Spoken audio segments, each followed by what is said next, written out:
Lecture number 2, Basic Factors of Content Writing. What is content? Role and importance of content. Fields of content writing. इस lecture number 2 में हम देखेंगे कि content क्या है, role और इम्पोर्टेंस क्या है कंटेंट की, और फील्ड्स ऑफ कंटेंट राइटिंग कौन सी हैं. What is content? Content refers to the information, ideas or creative elements presented through various media such as text, images or videos to convey a message or provide a value to an audience. Content basically एक information, एक idea या creative element होता है जो present किया जाता है media के थ्रू, जैसे कि टेक्स्ट, इमेजेस, वीडियोस, ताकि कन्वे कर सके मैसेज को और प्रोवाइड कर सके वैल्यू अपनी ऑडियंस को. कि कोई भी हमारी टारगेटेड ऑडियंस है, तो अगर हम उसको कोई भी मैसेज कन्वे करना चाह रहे हैं, अपना आइडिया, जैसे कि बिजनेस आइडियाज़ होते हैं, तो कुछ भी अपनी क्रिएटिविटी शो करना चाह रहे हैं, तो हम उसको टेक्स्ट या इमेजेस या वीडियोस की फॉर्म में कन्वे कर रहे होते हैं. जो हमारी टारगेटेड ऑडियंस जो है वो देखती है और उसको समझती है, और अब हमें उनकी अटेंशन जो है वो गेन होती है. कंटेंट कैन बी ऑनलाइन और ऑफलाइन, लाइक वेबसाइट कंटेंट और न्यूज़पेपर कंटेंट. कंटेंट जो है वो हमारा ऑनलाइन भी हो सकता है, ऑफलाइन भी हो सकता है. जैसे कि वेबसाइट का कंटेंट है तो आप उसे कह सकते हैं कि ये हमारा ऑनलाइन कंटेंट है. वेबसाइट पे जितना भी कंटेंट पड़ा हुआ है, न्यूज़ के रिलेटेड, बिजनेस के रिलेटेड, इंटरटेनमेंट के रिलेटेड, एजुकेशन, एकेडमिक, जितना भी कंटेंट है वो सारा का सारा ऑनलाइन कंटेंट में कंसीडर किया जाता है. और जो न्यूज़पेपर हो गया और मैगजीन कंटेंट हो गया वो सारा ऑफलाइन कंटेंट में कंसीडर किया जाएगा. Every piece of content writing has purpose. Content writing के जितना भी डाटा होता है वो सारा का सारा पर्पसफुल होता है. इट्स मीन दैट कि अगर आपका कोई भी कंटेंट राइटिंग का डाटा है, कोई भी आप कुछ कंटेंट लिखते हैं तो उसका पर्पस होता है. जिसका कोई मीनिंग ना हो ऐसा डाटा आप अपलोड नहीं कर सकते. आपको रेलिवेंट और अपने टारगेटेड ऑडियंस को देखते हुए अच्छा डाटा प्रोड्यूस करना होता है, अच्छा टेक्स्ट रिटन फॉर्म में देना होता है. Point number 2, role and importance of content. Communication.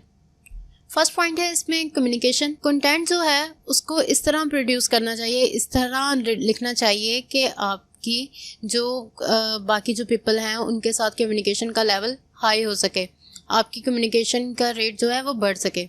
Engagement. जब आपका कंटेंट अच्छा होता है और रेलिवेंट लोगों में जाता है तो आपकी और ऑडियंस की जो इंगेजमेंट है वो बढ़ जाती है. एजुकेशन. एजुकेशन के पॉइंट ऑफ व्यू से देखा जाए तो कंटेंट का बहुत ज़्यादा वैल्यू है, क्योंकि एक कंटेंट जो होता है उसी के ज़रिए हमारे जो एजुकेटेड पीपल हैं, जितने भी स्टूडेंट्स हैं, प्रोफेसर्स हैं, जितने भी लोग हैं जो एजुकेशन डिपार्टमेंट से रिलेट करते हैं, वो कंटेंट को ही प्रेफर करते हैं. कंटेंट के ज़रिए ही आगे से आगे जनरेशन्स को एजुकेट कर रहे होते हैं. Brand representation. Content writing brand representation में बहुत ज़्यादा मुफीद है, क्योंकि जितना भी कंटेंट होता है वो हम यूज़ कर सकते हैं किसी बिज़नेस को लीड करने के लिए. जैसे कि किसी ब्रांड को प्रमोट करना है, जैसे कि लाइमलाइट हो गया, खादी ब्रांड हो गया, इसके अलावा कोई भी बिज़नेस का ब्रांड हो गया, तो उसको अगर हम रन करवाना चाह रहे हैं तो उसके लिए हमें ज़रूरत है कि हम अच्छे कंटेंट राइटर्स को हायर करें. इंटरटेनमेंट के पर्पज़ में जैसे कि वीडियोस हो गई, मूवीज़ की, अदरवाइज़ एजुकेशनल वीडियोस हो गई, तो ये जितनी भी वीडियोस आजकल यूज़ की जा रही हैं वो सारा जो है वो कंटेंट राइटिंग की फील्ड से ही रिलेट करती हैं. अगर एसईओ और इसकी विजिबिलिटी की बात की जाए तो उसमें कंटेंट का बहुत बड़ा रोल है. जो कंटेंट राइटिंग है वो सारी बेस करती है एक वेबसाइट को रन करने के लिए. कोई भी वेबसाइट है, अगर आपका कंटेंट अच्छा है, क्वालिटी उसकी अच्छी है और उसमें कैनिबलाइजेशन नहीं है, तो आपका जो वेबसाइट है वो बहुत जल्दी रैंक कर जाएगी. वो सर्च इंजन रिजल्ट पेजेस में बहुत जल्दी टॉप पे आ सकती है और उसकी विजिबिलिटी क्राइटेरिया काफ़ी बढ़ सकता है. Audience trust. अगर आपका कंटेंट अच्छा है तो आपकी जो ऑडियंस है, जो आपकी उस पेज को, उसकी वेबसाइट को, उस आर्टिकल को विजिट करती है, तो उसका जो ट्रस्ट है वो बिल्ड हो जाएगा और आपके कंटेंट को वो ज़्यादा पढ़ेंगे और ज़्यादा से ज़्यादा ट्रैफिक जो है वो वेबसाइट जनरेट कर सकेगी. Lead generation. लीड जनरेशन में ये होता है कि जैसे कि आपके बिजनेस ब्रांड्स होते हैं, तो उन्होंने अपने क्लाइंट को कोई किसी भी तरह उन्होंने उसको एग्री करना है, तो वो एग्री करने के लिए क्या करते हैं, उनको ईमेल्स लिखते हैं, प्रपोजल्स तैयार करते हैं, प्रेजेंटेशंस तैयार करते हैं. तो इस तरह अगर उनका कंटेंट अच्छा होगा तो उनकी लीड्स ज़्यादा जनरेट होंगी, उनका बिजनेस जो है जल्दी ग्रो करेगा, ज़्यादा सक्सेसफुल होगा. Social media presence. Social media presence से यहाँ पर ये मतलब है कि आपका कंटेंट जो है उसको आपको रेगुलरली अपडेट करते रहना चाहिए सोशल मीडिया के डिफरेंट प्लेटफॉर्म पे। जैसे कि मेरी let's suppose just for suppose कि लाइमलाइट की एक ब्रांड है मेरा, और क्लॉथिंग ब्रांड, जिसको मुझे प्रमोट करना है। और मैं क्या करूँगी कि सोशल मीडिया पे जाऊँगी, उसके फेसबुक पेजेस बनाऊँगी, यूट्यूब पेजेस बनाऊँगी, उसको ज़्यादा से ज़्यादा सोशल मीडिया के प्लेटफॉर्म्स पे प्रमोट करूँगी, जिससे लोगों की इंगेजमेंट ज़्यादा होगी और ज़्यादा से ज़्यादा उस ब्रांड की वैल्यू रेज होगी। कस्टमर रिटेंशन, कस्टमर्स, आपका कोई भी कंटेंट है अगर वो बहुत हाई क्वालिटी का है, उसमें मिस्टेक के चांसेस बहुत कम हैं, ग्रामेटिकल मिस्टेक्स नहीं है और पर्पसफुल है, मीनिंगफुल है, तो ज़्यादा से ज़्यादा कस्टमर जो हैं वो अटेंटिव हो जाएंगे उसकी तरफ, उनकी जो अटेंशन है वो आप गेन कर सकेंगे। सेल्स एंड कन्वर्जेंस, सेल्स और कन्वेंस में ये होता है कि आपका सेल्स का रेट तभी बढ़ता है जितना जब आप अपनी किसी भी प्रोडक्ट या सर्विस को एक कंटेंट के ज़रिए आप लोगों में पेश करते हैं, लोगों को प्रोवाइड कर रहे होते हैं। तो जो भी आपका प्रोडक्ट और सर्विस है, आपको चाहिए कि उसके लिए एक अच्छी सी रिकमेंडेशन, एक अच्छा सा कंटेंट राइट करवाएं, ताकि जब वो मार्केट में जाए तो वो इतना मीनिंगफुल हो कि लोग आपकी सर्विस लेने के लिए उसको ख़रीदें। थॉट लीडरशिप, इसमें यह है कि एक कंटेंट राइटर जो होता है वो अपनी थॉट्स के ज़रिए अपना कंटेंट बेच भी सकता है, अर्न भी कर सकता है, सक्सेसफुल भी हो सकता है। तो आपकी जो भी थॉट्स हैं आप उसको फैक्ट्स के ज़रिए लोगों के सामने लाएं, क्लियर और कंसाइज वे में, और आप अपने कंटेंट को ज़्यादा से ज़्यादा वर्थी बना सकते हैं।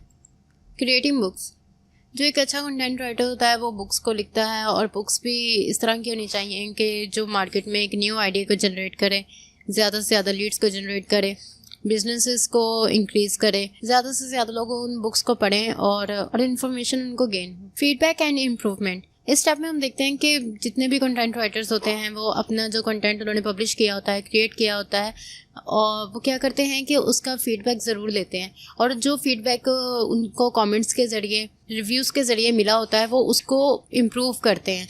इम्प्रूवमेंट का फेज़ तभी स्टार्ट होता है जब आप फीडबैक लेना स्टार्ट करते हैं। फील्ड्स ऑफ कंटेंट राइटिंग, इस स्टेप में हम देखेंगे कि कौन कौन सी ऐसी फील्ड्स हैं जहाँ पर हम कंटेंट राइटिंग कर सकते हैं, जैसे कि digital marketing, SEO content writing, technical writing, copy writing, product descriptions, blogging, e learning content, finance writing, social media content, academic writing, creative writing, business writing, ghost writing, medical writing, travel writing, science and technology writing, health and wellness writing. तो digital marketing में है कि आप different platforms को use कर सकते हैं और कंटेंट राइटिंग के ज़रिए आप अपनी कंटेंट को लोगों तक पहुंचा सकते हैं और मल्टीपल वे से पहुंचा सकते हैं। जैसे कि लिंक्डइन का एक प्रोफेशनल प्लेटफॉर्म है, आप वो यूज़ कर सकते हैं, फेसबुक यूज़ कर सकते हैं, इंस्टा यूज़ कर सकते हैं, मैसेंजर यूज़ कर सकते हैं, व्हाट्सएप यूज़ कर सकते हैं। तो इस तरह बहुत सारे प्लेटफॉर्म्स हैं जिसको आप यूज़ करके एक स्ट्रेटजी के ज़रिए आप अपने कंटेंट को जो है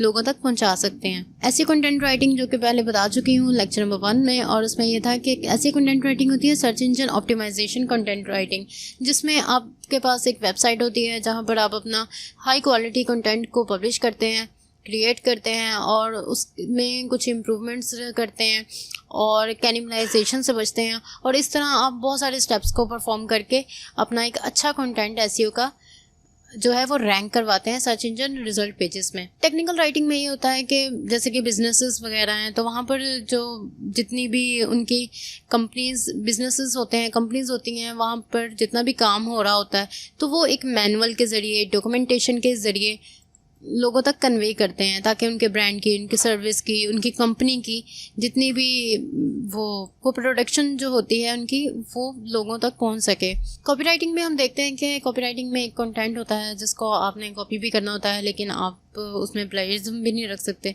तो ये सारी चीज़ें हम जो है इसी टॉपिक में कवर करेंगे।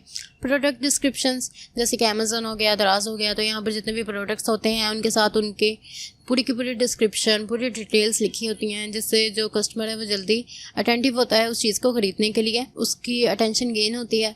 तो सारा का सारा हम इसी में डिस्कस करने वाले हैं। ब्लॉगिंग में ये होता है कि हम ब्लॉग पोस्ट वगैरह लिखते हैं, ब्रोशर्स वगैरह लिखते हैं, तो वो सारा जो कंटेंट राइटिंग की प्रोसेस है वो इसमें इन्वॉल्व होती है।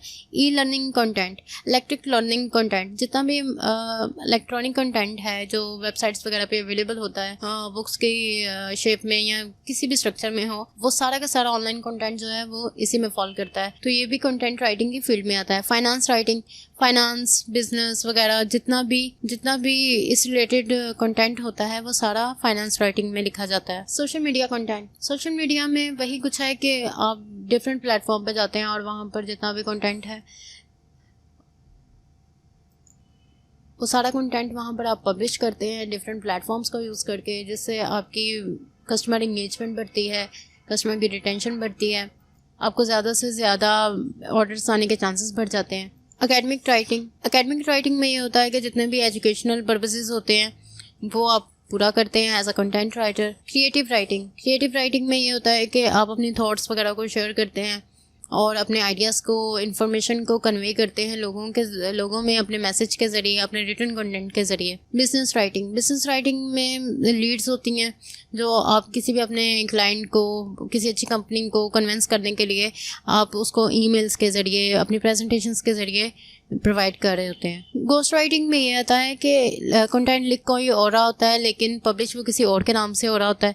तो इस तरह के भी कंटेंट मार्केट में अवेलेबल हैं कि लिख आप रहे होते हैं लेकिन जब वो वेबसाइट पे जाता है तो वहाँ पर आपका नेम नहीं आता, लेकिन आप को वो लोग चार्ज कर रहे होते हैं। तो ये गोस्ट राइटिंग में इंक्लूड होता है। मेडिकल राइटिंग में ये है कि हेल्थ के अकॉर्डिंग और जितने भी मेडिकल इश्यूज होते हैं उनके ऊपर आप बात कर सकते हैं, अपने कंटेंट में लिख सकते हैं। ट्रैवल राइटिंग के फील्ड में ये होता है कि ट्रैवल रिलेटेड जितनी भी इंफॉर्मेशन होती है आप अपने कंटेंट में कन्वे कर सकते हैं। साइंस और टेक्नोलॉजी राइटिंग में ये है कि आप साइंस के रिलेटेड, टेक्नोलॉजी के रिलेटेड जितनी भी इंक्रीजिंग टेक्नोलॉजीज़ है, एप्पल की हो गई, ठीक है, एंड्रॉयड की हो गई, ये जितनी भी टेक्नोलॉजीज़ आजकल बढ़ रही हैं, विंडोज़ के बारे में, मैक ऑपरेटिंग सिस्टम्स, उन सब फील्ड्स को जो है उन सब की टेक्नोलॉजीज़ को आप गैदर करते हैं। आप किसी अच्छे हाई क्वालिटी कंटेंट को क्रिएट करते हैं और उसे लोगों में फिर बाद में पब्लिश किया जाता है ताकि वो उन लोगों की अटेंशन को गेन कर सकें। हेल्थ एंड वेलनेस राइटिंग में ये होता है कि आप हेल्थ के अकॉर्डिंग और